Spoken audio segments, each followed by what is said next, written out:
Hello मित्रों, कैसे हैं आप लोग। उम्मीद करता हूं आप अच्छे होंगे। RICS यानी R institute of civil services के इस चैनल पर आपका स्वागत है।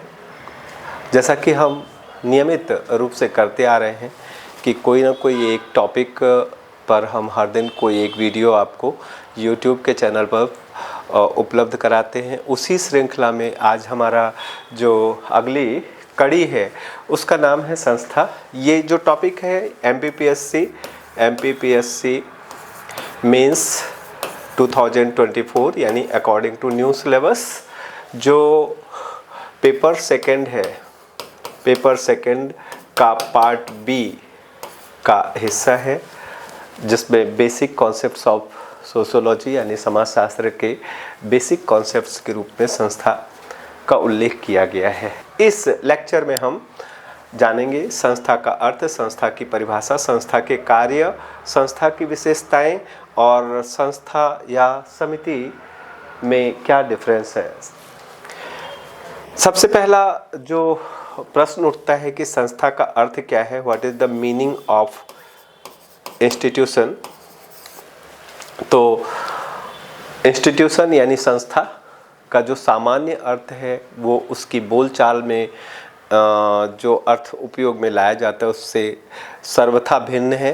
बोलचाल की भाषा में हम संस्था शब्द का उपयोग या इंस्टीट्यूट शब्द का उपयोग करते हैं किसी ऑर्गेनाइजेशन के लिए।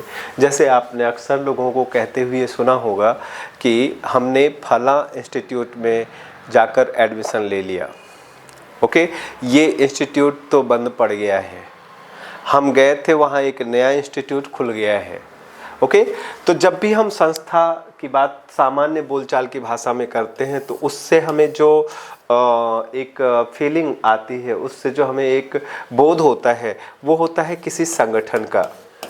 संगठन जिसे समाजशास्त्र की भाषा में संघ या समिति कहते हैं। तो आमतौर पर हम संघ, समिति, संगठन या संस्था के बीच में हम डिफरेंस नहीं कर पाते हैं। मतलब हम दोनों को एक दूसरे का, संगठन और संस्था को एक दूसरे का पर्याय मान लेते हैं, लेकिन इसका समाजशास्त्रीय अर्थ कतिपय ऐसा नहीं है। समाजशास्त्र में संस्था शब्द यानी इंस्टीट्यूट शब्द का एक स्पेशल, एक खास मीनिंग होता है, एक खास अर्थ होता है। वो अर्थ क्या होता है हम यहाँ जानने की कोशिश करेंगे। तो हम आगे बढ़े, संस्था का अर्थ क्या है ये आपको समझाएं। इससे पहले थोड़ा सा मैं आपको समझा देता हूँ कि समिति यानी संगठन, कोई भी समिति या संगठन होती है, इस पर हम पहले भी वीडियो बना चुके हैं और डिस्क्रिप्शन बॉक्स में मैं उस वीडियो का लिंक आपको दे दूंगा। अगर आपने नहीं देखा हो तो वहाँ से आप ये देख सकते हैं। समिति या संगठन जो होता है वो लोगों का समूह होता है, लोगों का ग्रुप होता है, जिसके कुछ निश्चित उद्देश्य होते हैं, जिसके कुछ निश्चित उद्देश्य होते हैं, यानी कुछ निश्चित उद्देश्य या उद्देश्यों को पूरा करने के लिए लोग एकजुट होते हैं और एक एसोसिएशन या एक संगठन बनाते हैं। सामाजिक समितियों के बारे में मैंने पिछली क्लास में आपको बताया था कि जैसे परिवार एक सामाजिक समिति है, परिवार एक सामाजिक समिति है। तो परिवार अगर एक समिति है तो इस परिवार को चलाने के लिए, कायदे से ये समिति, ये संगठन काम करे, इसके लिए बहुत सारे जो नियम या विनियम होते हैं, बहुत सारे नॉर्म्स होते हैं, बहुत सारे मानदंड होते हैं कि हमें एकजुट होकर के परिवार में रहना चाहिए और एक दूसरे को हमें कोऑपरेट करना चाहिए। ये अपने आप में एक बहुत बड़ा सिद्धांत है, जिस सिद्धांत पर परिवार कार्य करता है। हमें परिवार के सदस्यों के बीच में प्यार और सौहार्द बनाए रखना चाहिए। इसके अलावा बहुत छोटी छोटी चीज़ें हैं कि परिवार में हमें आपस में लड़ाई नहीं करनी चाहिए। परिवार में हमें बुजुर्गों का, जो अपने से बड़े बुजुर्ग अनुभवी लोग हैं, उन्हें का सम्मान करना चाहिए। उनके आने पर हमें उठ खड़े होना चाहिए, उनका पैर छूकर हमें प्रणाम करना चाहिए। अपने जो छोटे लोग हैं उन्हें हमें अच्छी बातें सिखानी चाहिए, हमें उन्हें एक अच्छा नागरिक बनने के लिए एक सभ्य इंसान बनने के लिए हमें उनका सहयोग करना चाहिए। इसी तरह से हमें अपने घर में अपने मम्मी और पापा के काम में उनकी मदद करनी चाहिए, अपने भाई बहनों के साथ प्यार से रहना चाहिए। ये चाहिए चाहिए चाहिए, यही जो चाहिए से संबंधित रूल्स और रेगुलेशंस का सेट है, उसे हम संस्था कहते हैं। संस्था कोई समूह नहीं है। संस्था एक समाज द्वारा स्थापित या समाज द्वारा मान्यता प्राप्त कुछ नियमों, कुछ जो नॉर्म्स, कुछ मानदंडों, कुछ रीतियों, कुछ रिवाजों, कुछ रेगुलेशंस, कुछ विनियमों, कुछ निषेधों, प्रोहिबिशंस का एक सेट होता है जो किसी समूह या किसी संगठन के सदस्यों के व्यवहारों का नियमन करता है और ऑर्डर या व्यवस्था बनाए रखने में अपना इम्पॉर्टेंट रोल प्ले करता है कि उस समूह के सदस्यों का आचरण व्यवस्थित रहे, मर्यादित रहे। संस्था को परिभाषित करते हुए कई सारे विद्वानों ने अपने बहुमूल्य विचार दिए हैं। उनमें बोगार्डस एक विद्वान है, समाजशास्त्री हैं अमेरिकन। इनका कहना है कि एक सामाजिक संस्था समाज का वह ढांचा होता है जो मुख्य रूप से सुव्यवस्थित विधियों के द्वारा व्यक्तियों की ज़रूरतों को पूरा करने के लिए संगठित किया जाता है। ध्यान रखना, ये बता रहे हैं कि संस्था एक स्ट्रक्चर है। किसका स्ट्रक्चर है, क्या स्ट्रक्चर्ड किया गया है? तो सुव्यवस्थित विधियों का एक स्ट्रक्चर है, यानी बहुत ही जानबूझकर सिस्टमैटिक तरीके से डेवलप की गई कुछ सोशल लॉज होते हैं, कुछ समाज के कानून होते हैं, कुछ सामाजिक विधियां होती हैं। उन विधियों का एक ढांचा जिसका मेन पर्पज है कि वो व्यक्तियों की ज़रूरतों को पूरा करने में सहायक हो। ऐसे विधियों का जो संकलन है, ऐसे कानूनों का जो संकलन है, उसे ही बोगार्डस सामाजिक संस्था या सोशल इंस्टीट्यूशन का नाम देते हैं। मैकाइवर और पेज, इनकी बात मैं अक्सर करता रहता हूँ। इनकी बुक का नाम है सोसाइटी। ये कहते हैं संस्था कार्य प्रणालियों के स्थापित स्वरूप या दशा को कहते हैं। क्या कहते हैं कि संस्था कार्य प्रणालियों का स्थापित स्वरूप या दशा ही संस्था है, जो समूह की सामूहिक क्रियाओं की विशेषता है। तो संस्था की कार्य प्रणाली, यानी कार्य प्रणाली का मतलब होता है कि वर्किंग प्रोसीजर। जब भी आप किसी संगठन में जाते हैं तो पहले बताया जाता है कि भैया हमारे यहाँ ऐसे काम नहीं चलेगा, हमारे यहाँ काम करने का तरीका ये है, अगर हमारे यहाँ आपको रहना है तो आपको इस तरह से काम करना होगा। ओके, तो किसी भी संगठन की जो कुछ निश्चित कार्य प्रणालियाँ होती है, काम करने के तरीके होते हैं, मैकाइवर और पेज उन्हें ही संस्था का नाम देते हैं। अगला जो एक विद्वान है थास्टीन वेवलन, जो बहुत महान वैज्ञानिक हैं और साथ ही साथ सोशियोलॉजिस्ट होने के साथ साथ साइकोलॉजी के फील्ड में भी इन्होंने बहुत सारा काम किया है। ओके, तो थास्टीन वेवलन ने एक सिद्धांत भी दिया है जिसको कहते हैं the theory of leisure class, यानी जो सुविधा भोगी वर्ग है। सुविधा भोगी का मतलब जो अपने जीवन में खूब पैसे के बल पर अय्यासी करता है, मज़े करता है क्योंकि उसके पास बहुत पैसा है। ओके, एक आम आदमी की, एक आम इंसान की ज़िंदगी से अलग तरीके से हटकर ज़िंदगी जीता है, उसके संबंध में कुछ निश्चित उसके बारे में कुछ निश्चित सिद्धांत दिया है थास्टीन वेवलन ने अपनी पुस्तक सुविधा भोगी वर्ग का सिद्धांत, यानी थ्योरी ऑफ लेजर क्लास। तो थास्टीन वेवलन जो है वो बता रहे हैं कि संस्थाएं सामान्य जनता में पाई जाने वाली विचार करने की स्थिर आदतें हैं। मतलब ये क्या है भैया, विचार करने की स्थिर आदत, यानी हम किसी चीज़ पर किस तरह से विचार करते हैं और जिस तरीके से हम विचार करते हैं, बार बार उसी तरीके से विचार करते रहने से क्या हो गया है, वो विचार हमारी आदत में आ गया है। और आप जानते हैं विचार का मतलब क्या होता है, जब हम जैसा विचार करते हैं वैसा हम कार्य करते हैं। तो इसको आप ऐसे भी कह सकते हो कि कार्य करने की, काम करने का एक निश्चित तरीका जो बार बार हम रिपीट कर रहे हैं, उस जो हमारी आदत बन चुका है उन्हीं का सेट, उन्हीं का समुच्चय संस्था है। मैरिल और एल्ड्रिज के अनुसार सामाजिक संस्थाएं आचरण के वे प्रतिमान हैं जो मनुष्य को मुख्य आवश्यकताओं की पूर्ति के लिए निर्मित हुए हैं। तो सामाजिक संस्थाएं आचरण के प्रतिमान, प्रतिमान मतलब नॉर्म्स हैं, दे आर द नॉर्म्स, क्या मानदंड हैं, प्रतिमान हैं, ये स्थापित किए गए हैं, ये बनाए गए हैं समाज द्वारा। क्यों बनाए गए हैं? जिससे कि मनुष्य की जरूरतों को सुव्यवस्थित तरीके से पूरा किया जा सके। भाई देखिए, हर समय की बात यही है, आप कॉम्पिटिटिव एग्जाम की तैयारी कर रहे हैं, ये जो कॉम्पिटिटिव एग्जाम्स की तैयारी के से जुड़े पूरा सेट है कि आपकी वैकेंसी आएगी, ये संस्था का पहला तत्व हो गया कि वैकेंसी आएगी ही आपको पता है।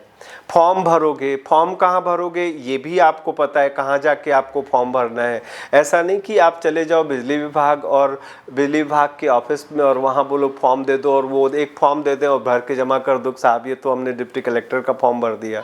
नहीं, आपको पता है कि कहाँ MP ऑनलाइन या जो भी साइट है प्रॉपर, वहाँ जा कर के MPPSC की साइट पर जा कर के आप फॉर्म भरोगे। ओके, फॉर्म भरने के बाद उसमें कुछ चीज़ें पूछी जाएंगी, इसके बाद आपका एडमिट कार्ड आएगा। ये सारा जो आपको पता है कि क्या क्या चीज़ें हैं, यही जो आपको पता है कि आप कहोगे, क्या कहोगे कि भाई ये ऐसे ही होता है, ये जो ऐसे ही होता है। फिर एग्ज़ाम होगा, एग्ज़ाम में कुछ क्वेश्चंस पूछे जाएंगे, उसमें लोग कुछ सही कुछ गलत का जवाब देंगे, जिनके ज़्यादा सही होंगे ऐसे लोगों को मिला करके मेरिट बनेगी, जिनका उस मेरिट में नाम नहीं आएगा फिर वो शांति से अगले साल के लिए तैयारी करेंगे। ओके, और इस तरह से जो रिक्त पद हैं वो कुछ लोगों द्वारा भर लिए जाएंगे, बाकी जो लोग को मौका नहीं मिला उनको अगले साल मौका मिलेगा। ओके, एक तरीका ये है, this is the institutional way to fill a vacancy. एक वैकेंसी को भरने का ये संस्थागत तरीका है। एक तरीका ये भी हो सकता है कि 100 सीट आई हो और जितने लोग उम्मीदवार हों, जितने एप्लीकेंट्स हों, उन सबके हाथ में लठ दे दिया जाए, लाठी दे दी जाए और बोले भैया सिर फोड़ो एक दूसरे का, और जो बचेगा अंत में वो 100 सीट उसकी होगी। तो this is the second way, this is non institutionalised way of filling the vacancy. Okay, तो मेरे ख्याल से काफ़ी कुछ चीज़ें समझ में आ गई होंगी। संस्था के कार्य क्या है या संस्था का महत्व क्या है? तो सामाजिक नियंत्रणों के साधनों की व्यवस्था है, यानी ये जो इंस्टीट्यूशंस होते हैं ये सोशल कंट्रोल करते हैं, सोसाइटी में कंट्रोल करते हैं और हमारे व्यवहारों को नियंत्रित करते हैं, हमारे व्यवहारों को नियमित करते हैं, हमें पथ भ्रष्ट होने से बचाते हैं। दूसरा, सामाजिक व्यक्ति को कार्य एवं पद प्रदान करते हैं। ठीक, हमारे जो इंस्टीट्यूशंस हैं, इन इंस्टीट्यूशंस में हमारा भी कुछ रोल होता है। जैसे फॉर एग्जांपल कि हमने कहा भाई सिविल सर्विस एग्जामिनेशन की ही अभी मैंने बात की और मैंने आपको बताया कि ये एक संस्था है। ये पूरा जो एग्ज़ाम का प्रोसीजर है ये एक संस्था है। अल्टीमेटली इस संस्था के जरिए आप एक पद को प्राप्त करोगे, है ना। तो संस्था व्यक्ति को क्या प्रदान करता है? कार्य और पद प्रदान करता है। ये मानव आवश्यकताओं की पूर्ति, और वो भी कैसे पूर्ति? संस्थाओं द्वारा हमारी ज़रूरतों को बहुत ही सुव्यवस्थित तरीके से ऑर्डरली वे में पूरा किया जाता है। वरना आवश्यकताओं की पूर्ति तो हम जंगली जाहिल बन के भी आसानी से कर सकते हैं, लेकिन चूंकि हम एक सामाजिक प्राणी हैं, सामाजिक प्राणी होने के नाते हम सभ्य इंसान कहलाना पसंद करते हैं।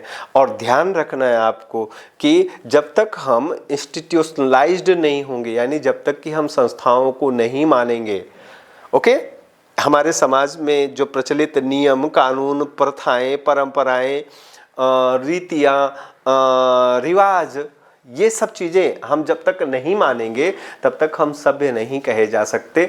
तो मानव व्यवहारों की नियंत्रक हैं, ये मैंने आपको बता ही दिया कि दे रेगुलेट ह्यूमन बिहेवियर्स, व्यवहारों में अनुरूपता लाते हैं, अनुरूपता मतलब क्या होता है? अनुरूपता मतलब होता है कि कन्फर्मिटी लाते हैं, मतलब कि हमें पता होता है कि कब कौन सा व्यक्ति कैसा व्यवहार करेगा, क्योंकि हमें ऐसा अपेक्षित है। ओके, ये क्लास है, क्लास में बच्चे आएंगे, बच्चे पढ़ने आएंगे, I know and you also know कि वो क्या क्या पहन के आएंगे। ये हो सकता है कि उनके पैंट का रंग अलग हो, ये हो सकता है उनके टी शर्ट का रंग अलग हो, ये हो सकता है वो टी शर्ट ना पहन के आए, शर्ट पहन के आए, लेकिन ऐसा नहीं हो सकता है कि वो लुंगी बनियान में आ जाए, है ना। तो हमारी संस्थाएं जो हैं ये हमारे व्यवहारों को एक रूप बनाती हैं, उनमें कन्फॉर्मिटी लाती हैं, सामाजिक परिवर्तन में ये सहायक होती हैं। संस्थाएं जो होती हैं वो सोशल चेंज में हेल्पफुल होती हैं। सोसाइटी में जो चेंज हो रहा है, सोसाइटी में चेंज में समाज में जो परिवर्तन हो रहा है, परिवर्तन में कोई आपाधापी ना हो, तो इसमें संस्थाएं मदद करती हैं। संस्था सदस्यों के व्यवहारों में अनुरूपता लाती हैं, वही बात हो गई, सामाजिक अनुकूलन में ये सहायक होती हैं। यानी इनमें जो एक सोशल एडॉप्टेबिलिटी का गुण होता है कि ये हमें इस लायक बनाती हैं कि हम समाज में जो बदलाव हो रहे हैं उन बदलावों के साथ बड़ी तेज़ी से हम अनुकूलन कर ले जाएं। क्यों? क्योंकि संस्थाएं भी, यानी ये जो नियम हैं, ये जो हमें रेगुलेट करने वाले रूल्स हैं, इनका जो सेट है वो भी टाइम टू टाइम हमारी नीड्स के अकॉर्डिंग चेंज होता रहता है, और वो हमें थोड़ी फ्लेक्सिबिलिटी देती हैं कि भैया चलो ये नहीं तो चलो अच्छा ऐसे सही। ओके, संस्था व्यक्ति के कार्य को सरल बनाती है। ऑब्वियसली संस्था संस्कृति की वाहक होती है, संस्कृति की वाहक होती है संस्थाएं ना। बेसिक चीज़ यही है कि इन्हीं के जरिए हमारा जो कल्चर है, इन्हीं के जरिए हमारा कल्चर एक जनरेशन से दूसरी जनरेशन में पहुंचता है। जब हम अपने बच्चे को सिखाते हैं, नहीं बेटा ऐसा नहीं करना है, तुम्हें बाएं नहीं दाएं हाथ से खाना खाना है आपको, तो दिस इज कल्चरेशन, यही कल्चरेशन है। और वास्तव में हमने कल्चरेशन में सिखाया क्या उसे? अपनी संस्था का एक तत्व, यानी अपने जो समाज को रेगुलेट करने वाले कुछ निश्चित नियम बनाए गए हैं, उन्हीं नियमों में से एक नियम अपने बच्चे को हमने बताया। जब वो सड़क पर दौड़ रहा है, चलती हुई सड़क पर भाग रहा है, तो हम डांट करके उसको और बोलते हैं कि नहीं, सड़क पर कभी भी ऐसे भागना नहीं चाहिए। हम एक्चुअल में उसे क्या सिखा रहे हैं? हम उसे सिखा रहे हैं कि कैसे व्यवहार करना चाहिए। जब वो बड़ों के सामने बदतमीजी कर रहा है तो हम उसे डांटते हैं कि नहीं, यहाँ से जाओ, चुप हो जाओ और इस तरह की वाहियात हरकत मत करो। एक्चुअल में हम उसे क्या सिखा रहे हैं? अपने संस्था सिखा रहे हैं, अपने संस्थाओं में से कुछ तत्व हम धीरे धीरे उसके दिमाग में डाल रहे हैं।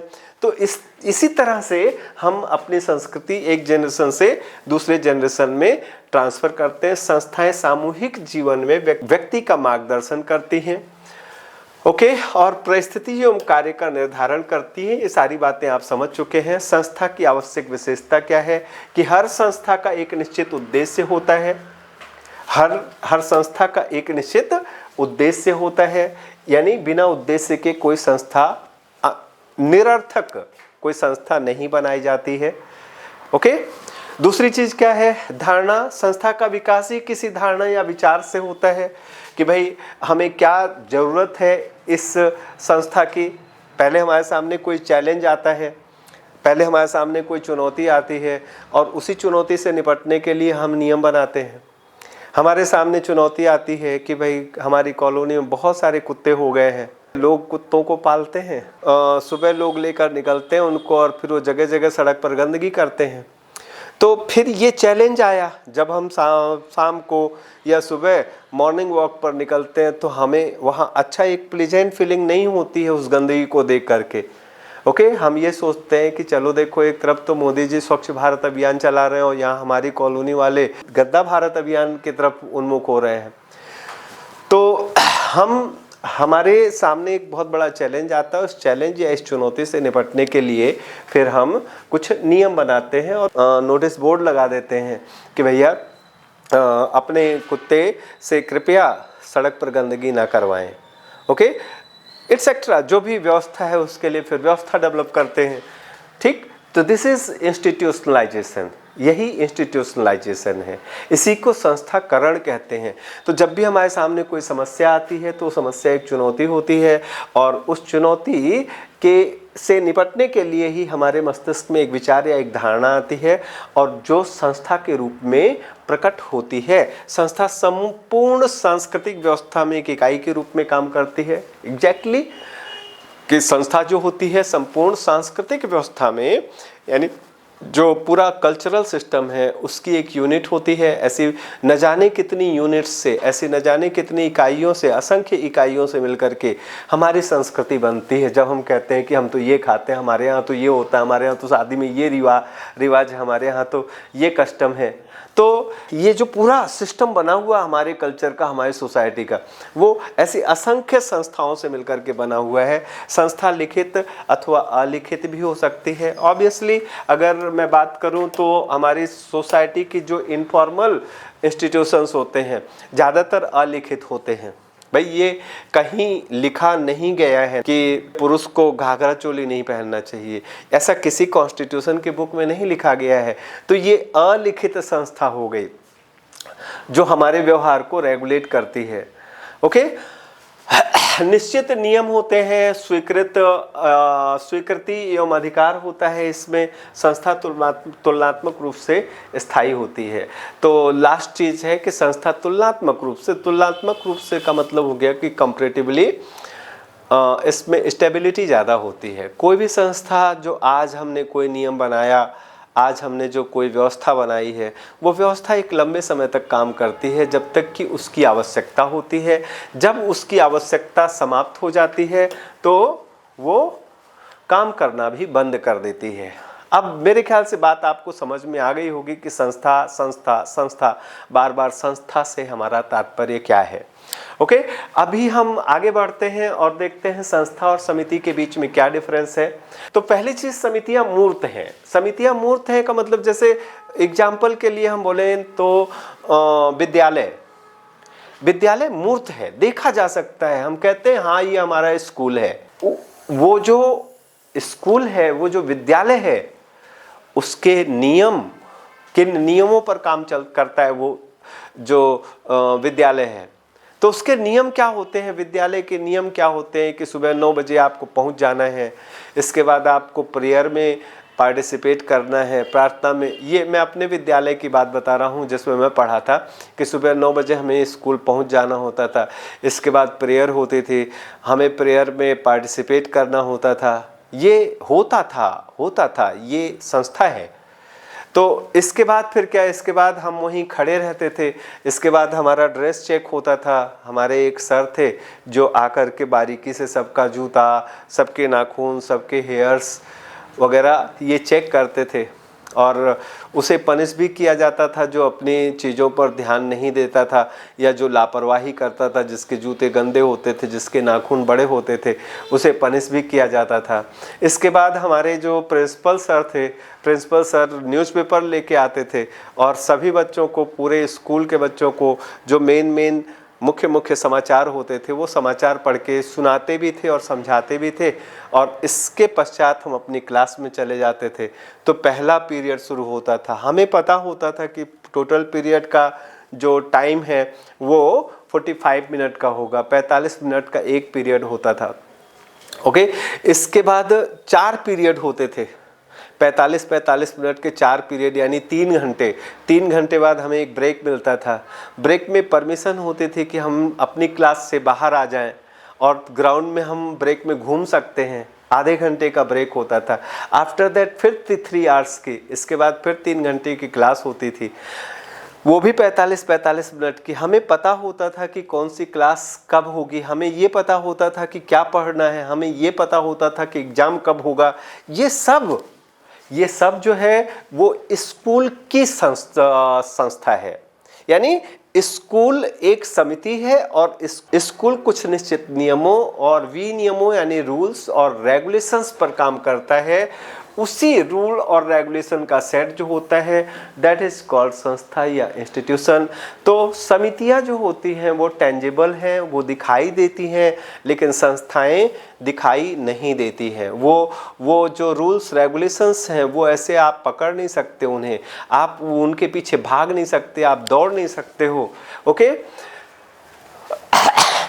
समितियों का जो स्वरूप होता है अस्थायी होता है। समितियां जो होती हैं वो जब कोई भी समिति यानी कोई एसोसिएशन वो तब तक काम करती है जब तक अपने उद्देश्य को पूरा नहीं कर लेती। जब वो अपने उद्देश्य को पूरा कर लेती है तो समिति बंद हो जाती है, समिति समाप्त हो जाती है। जैसे ये कहा जा सकता है कि मेरा जो विद्यालय है उसने किसी ने भी उस स्कूल को खुलवाया रहा होगा, उसका मकसद रहा होगा कि भाई मैं बच्चों को पढ़ाऊं।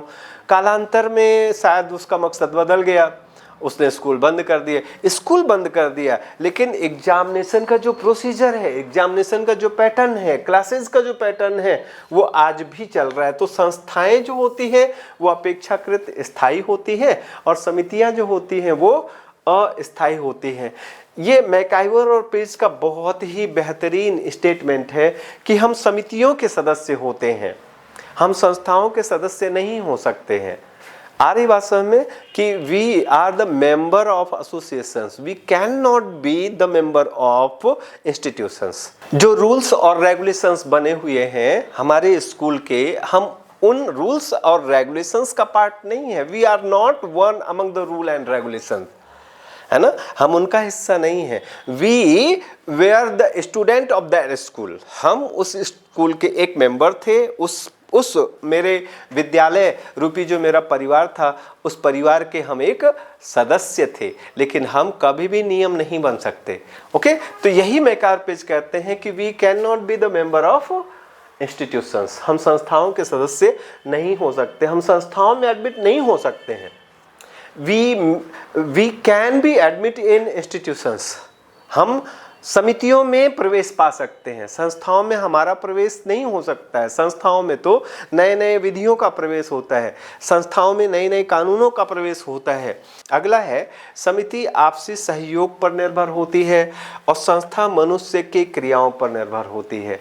ओके, ये बहुत सही बात है कि जो एसोसिएशन है वो हमारे म्यूचुअल कोऑपरेशन पर डिपेंड करता है, उसकी सफलता और उसकी विफलता। लेकिन संस्थाएं जो होती हैं, संस्थाएं इस बात पर डिपेंड करती हैं, कोई भी संस्था कितने प्रभावी तरीके से जो अपने उद्देश्य को, अपने लक्ष्य को प्राप्त कर पाएगी, ये इस बात पर निर्भर करता है कि हम उस संस्था को कितना मानते हैं अथवा नहीं मानते हैं। प्रत्येक समिति को एक नाम से जाना जाता है। ओके, प्रत्येक समिति को एक नाम से जाना जाता है, जबकि संस्था को कुछ प्रतीक द्वारा, हर प्रत्येक संस्था का कुछ निश्चित प्रतीक होता है, उन प्रतीकों के माध्यम से हम उन संस्थाओं को जानते हैं। ओके, तो ये तो बहुत सामान्य सी बात हो गई संस्था और समिति में डिफरेंस। समिति मनुष्य द्वारा पैदा की जाती है, ठीक, और संस्था का धीरे धीरे स्वतः विकास होता है। समिति का कोई निश्चित ढांचा नहीं होता, जबकि संस्था का एक सेट पैटर्न होता है, एक निश्चित ढांचा होता है। समिति अपने उद्देश्यों को पूरा करने के लिए संस्था का निर्माण करती है। ये बात समझे होंगे कि institution is the integrated part of association. Okay, यानी संस्था जो होती है वो समिति का अभिन्न अंग होती है, संस्था समिति नहीं बनाती। ओके, समझ गए? तो संस्थाओं से समितियां नहीं बनती हैं, लेकिन कोई भी समिति बिना संस्था के नहीं चल सकती है। समितियां प्रगतिशील होती हैं और परिवर्तन में सहायक होती हैं। अपेक्षाकृत संस्थाएं जो होती हैं वो रूढ़िवादी होती हैं, क्योंकि एक लंबे समय से प्रचलन में है या एक लंबे समय से चलन में है, चली आ रही हैं। तो नियम के पालन के संदर्भ में समिति की अनिवार्यता उतनी आवश्यकता नहीं होती, नियमों के संदर्भ में संस्था की अनिवार्यता अधिक है। ये बात भी आप समझ चुके होंगे। समिति मानव समूह को संदर्भित करती है और यह सदस्यता की भावना पैदा करती है हमारे अंदर, मतलब we may be the member of any association, जबकि हम समितियों के सदस्य नहीं हो सकते हैं। ये बात मैंने आपको पहले ही बता दी। अब इसके बाद एक खास बात हम करेंगे कि हमारे समाज में जो भी संस्थाएं होती हैं, विविध प्रकार की जो इंस्टीट्यूशंस होती हैं, जो set of rules and regulations होती हैं, वो कितने रूपों में प्रचलित होती हैं, यानी कितने रूपों में, कितने उसके स्वरूप होते हैं, किस किस रूप में वो हमें दिखती हैं। तो फर्स्ट ऑफ ऑल सबसे पहला जो स्वरूप होता है संस्थाओं का, उसे नॉर्म कहते हैं, यानी हिंदी में इसे मानदंड कहते हैं। दूसरा जो स्वरूप होता है उसको हम कस्टम या इसे हम प्रथा भी कहते हैं। और तीसरा जो स्वरूप होता है उसे हम लोकाचार या मूर्स कहते हैं। तो ये जितनी भी संस्थाएं हमारे समाज में प्रचलित हैं वो इन तीन रूपों में हमें देखने को मिलती हैं। ये तीन रूप क्या क्या हैं, वन बाय वन हम एग्जामिन करते हैं, एक एक करके हम देखते हैं। सबसे पहले नॉर्म्स क्या है। नॉर्म्स जो है वो हमारी व्यक्तिगत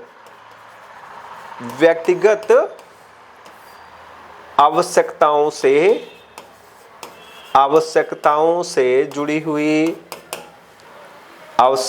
से जुड़ी हुई आदतें, हमारी व्यक्तिगत आवश्यकताओं से जुड़ी हुई आदतें।